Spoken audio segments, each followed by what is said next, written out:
Buenas noches, tardes, mañanas, depende a la hora de que los amigos vean este video. A todos los hermanos en Cristo Jesús, un saludo de su amigo y servidor Sergio Campos Ramírez, aquí nuevamente trayendo una pequeña aportación o enseñanza de lo que es la palabra de Dios, ya que estamos en los tiempos del fin, ¿verdad?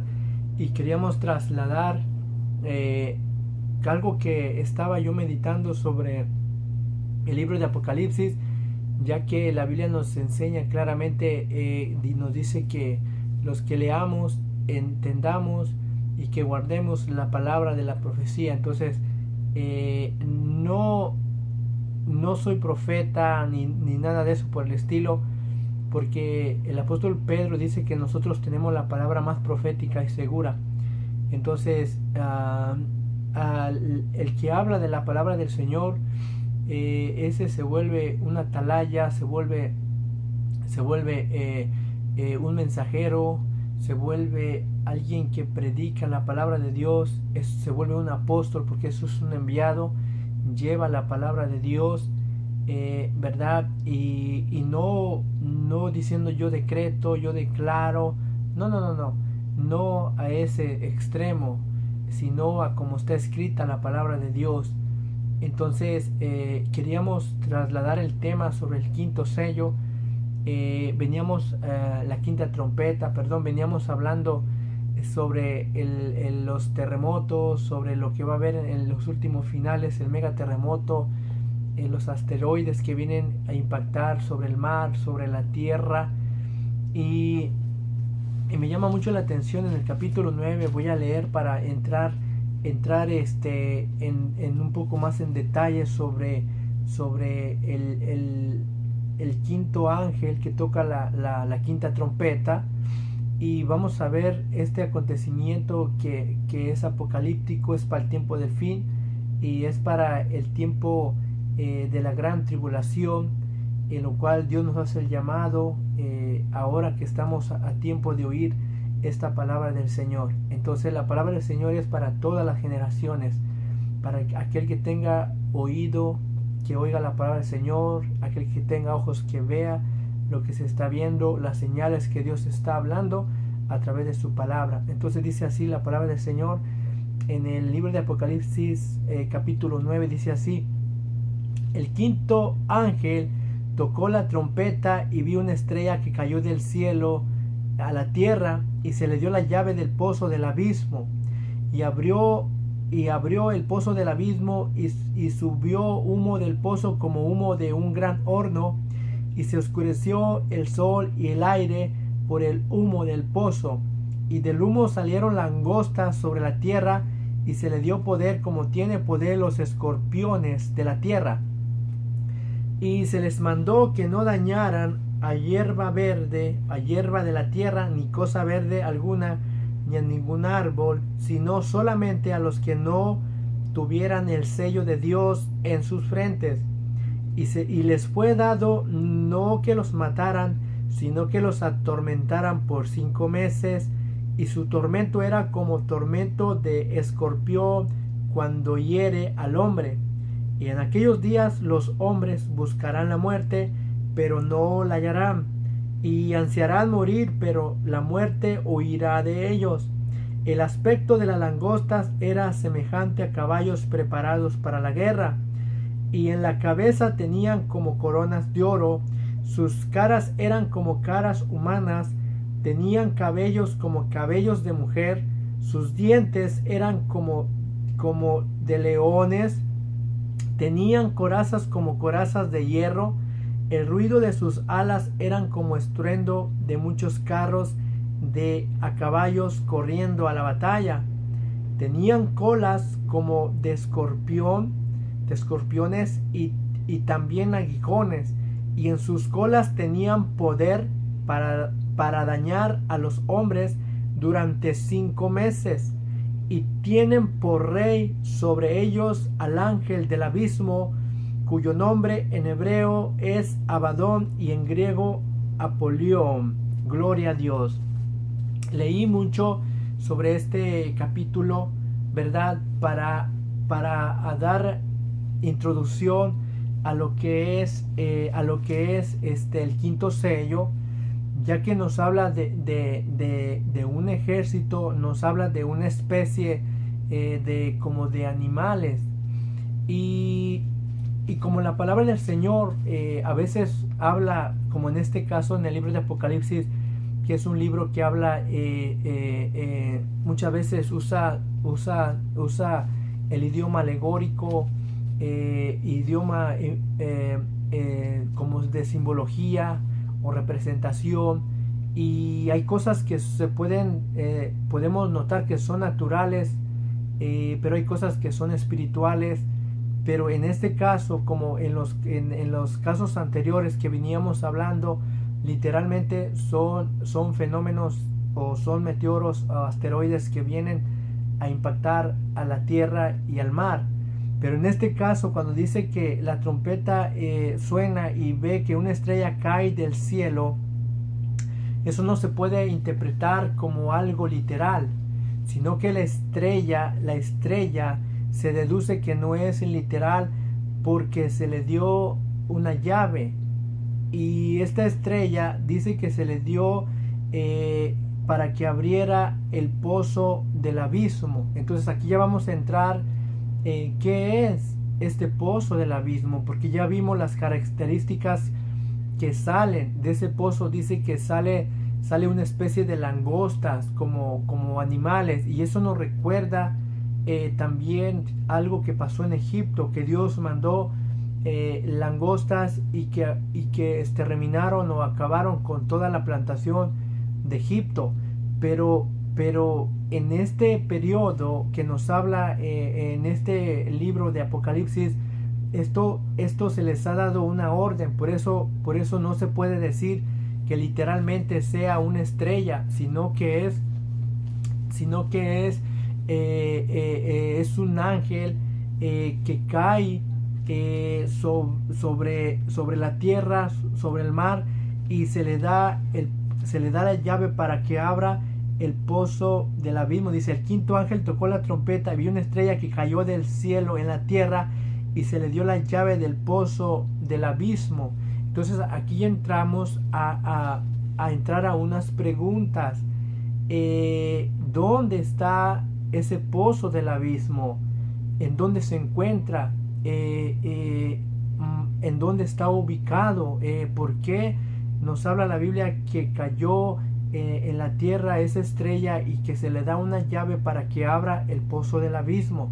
Entonces estas preguntas son muy importantes para que entendamos de qué estamos hablando. Entonces, como la Biblia es el conjunto de libros que nos hablan con detalles sobre esto, entonces tenemos que ir a la Biblia para buscar referencias que nos hablen acerca del pozo del abismo. Ahora bien, vamos a ir al libro de Isaías para ver algo interesante, para ver en dónde está ese abismo, porque vamos a hacer unas aclaraciones con referente a este tema sobre el abismo. ¿Quiénes son los que están en el abismo actualmente y en dónde está el abismo? Entonces vamos a estar mirando eso para que podamos entrar y poder entender de qué estamos hablando, de ese abismo. ¿Qué es? ¿Dónde está? Si está en el cielo, segundo cielo, tercer cielo, ¿a dónde se encuentra? Entonces la Biblia nos da la respuesta. Entonces vamos a ir a Isaías capítulo 14.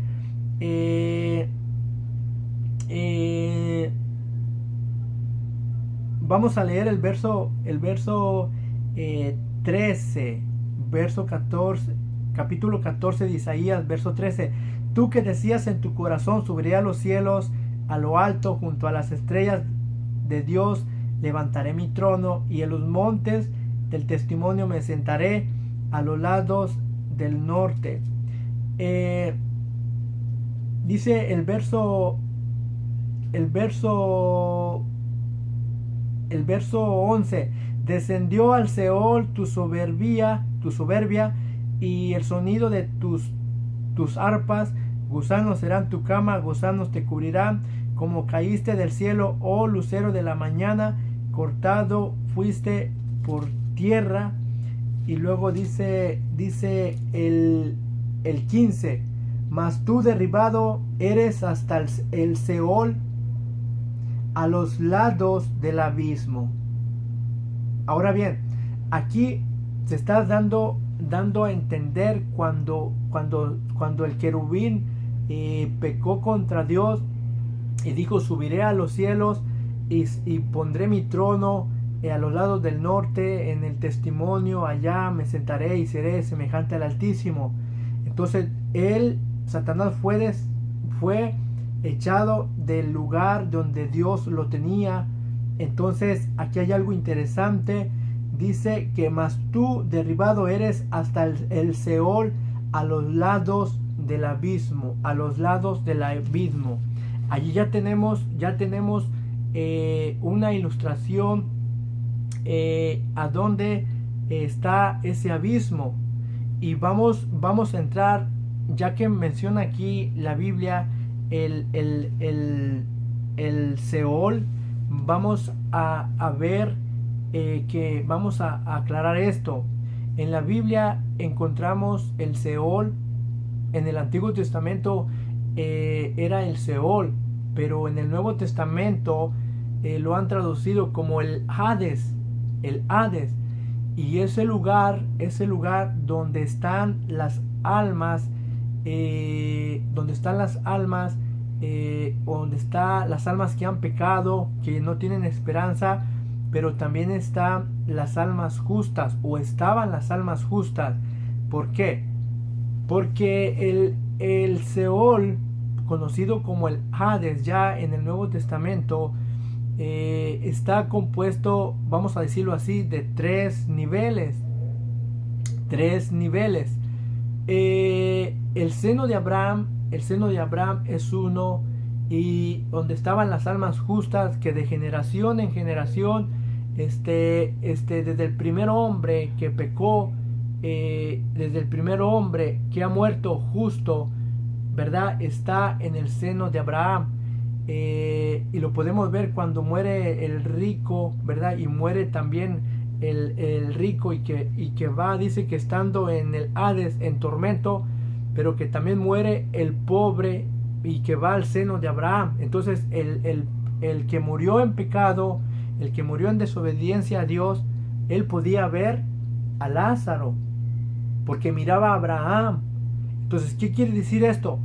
Que el Seol, por decirlo así, tiene tres cámaras, o tiene tres regiones, pero que en sí son uno, pero son cárceles distintas. Entonces, dice aquí, nos está diciendo que Satanás fue derribado hasta el Seol. Eso no quiere decir que Satanás en la actualidad está en el Seol. No. Él no está ahí, como a veces se oye por ahí decir o mencionar, que en el infierno está el... No. El Seol, en el Seol no está el diablo, no está él allí atormentando a las almas que han muerto. No.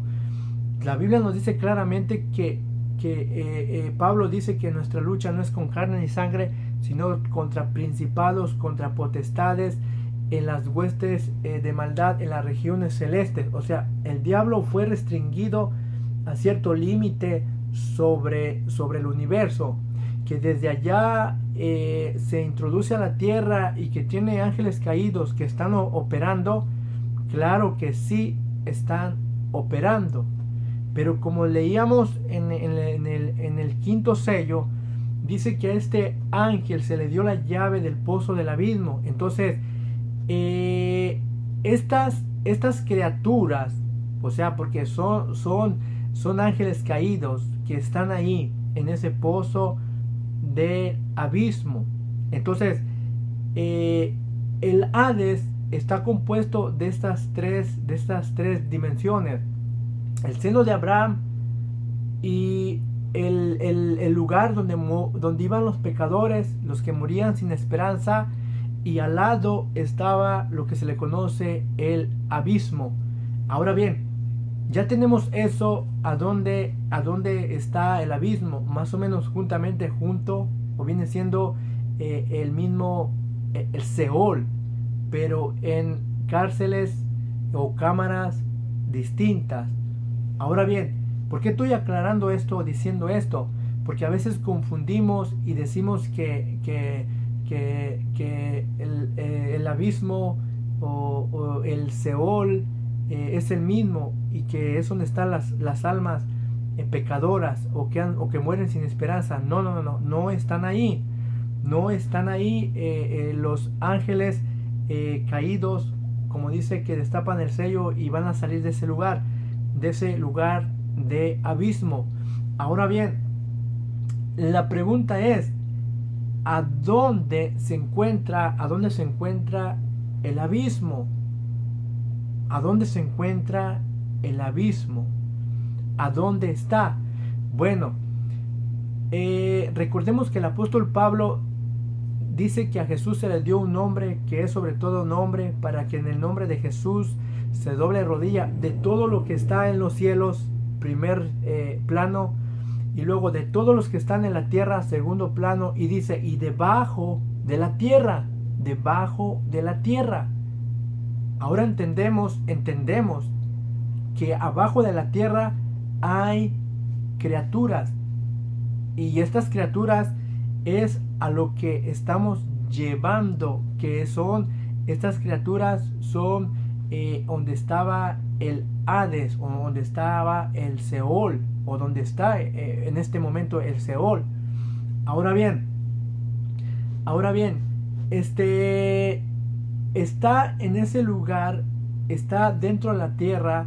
Y también hay otro texto cuando Jesús abre los sellos y dice que el apóstol Juan oyó decir, dice, y oí decir que a todo lo creado que está en los cielos, otra vez, dice, y a todo lo que está en la tierra, otra vez, dice, y a todo lo que hay en el mar. Ahora incluye el mar, y dice, oí decir que es digno de tomar del reino, es digno de alabanza, es digno de gloria. Ahora bien, ¿por qué está enfocando esto el apóstol o los apóstoles? Porque en ese lugar abismal, precisamente se encuentra en el fondo de la tierra, está precisamente dentro de nosotros. Y cualquiera puede decir, no, eso sería blasfemia, o sería herejía, o qué sé yo, pero la Biblia nos dice claramente cómo es esto. Entonces vamos a ir, ¿qué nos dice?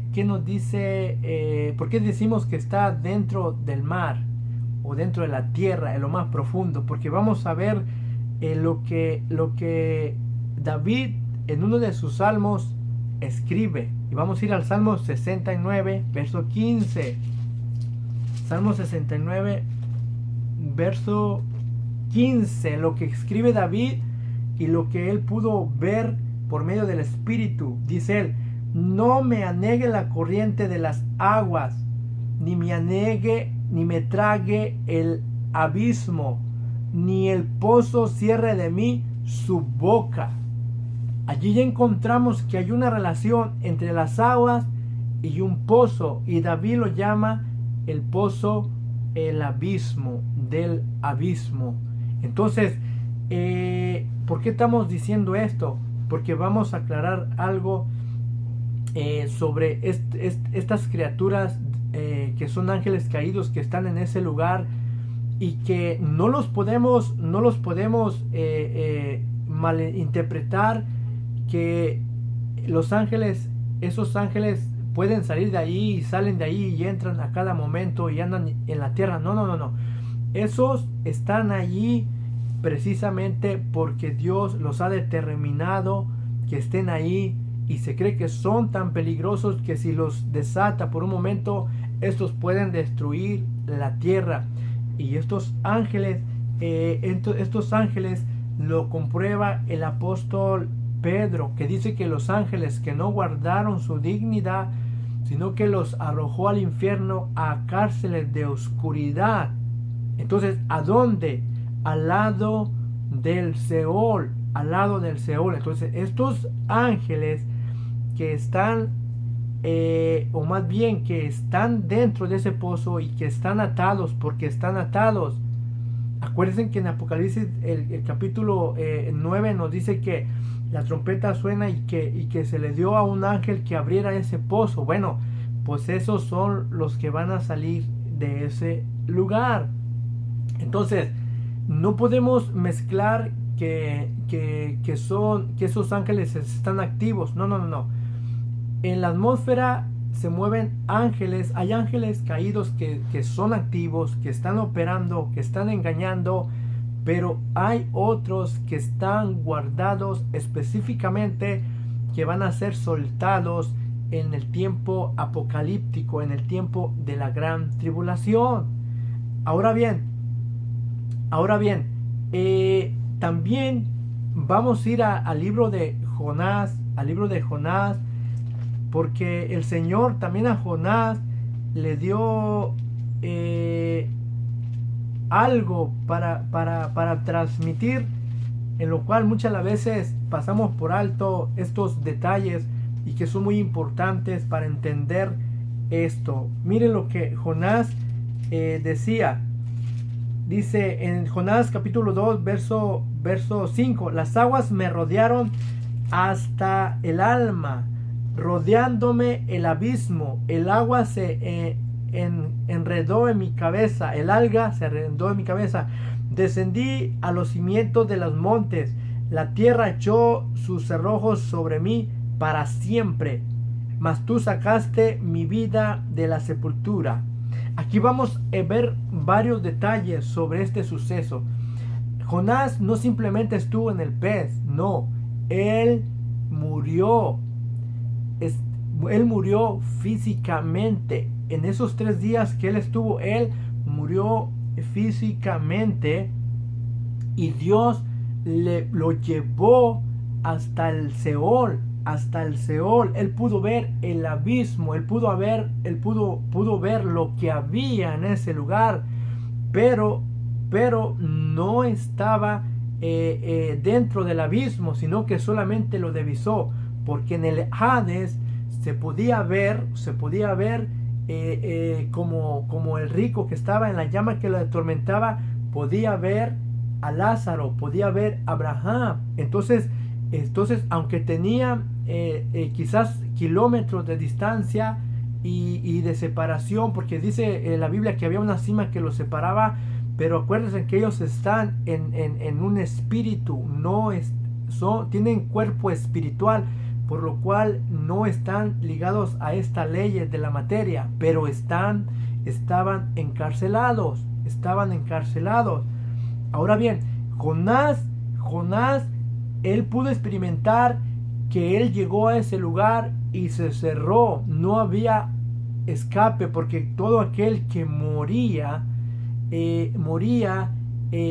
por haber desobedecido a Dios, o aunque moría haciendo la justicia de Dios, no iba al cielo, no, sino que descendía a las profundidades más bajas de la tierra, esperando el día de que un día sería libertado.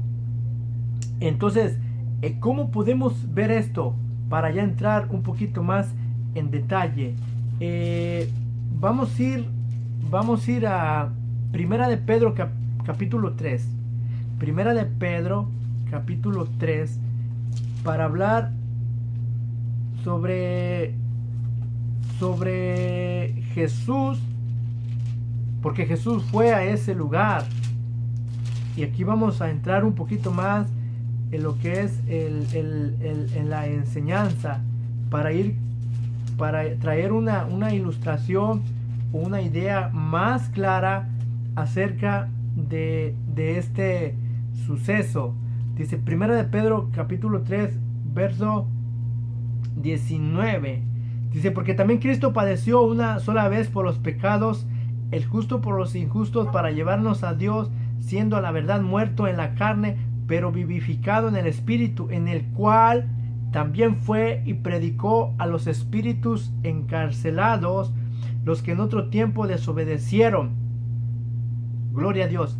Aquí ya nos está hablando que Jesús fue y predicó a los espíritus encarcelados. Ahora bien, aquí ya entramos un poquito más allá.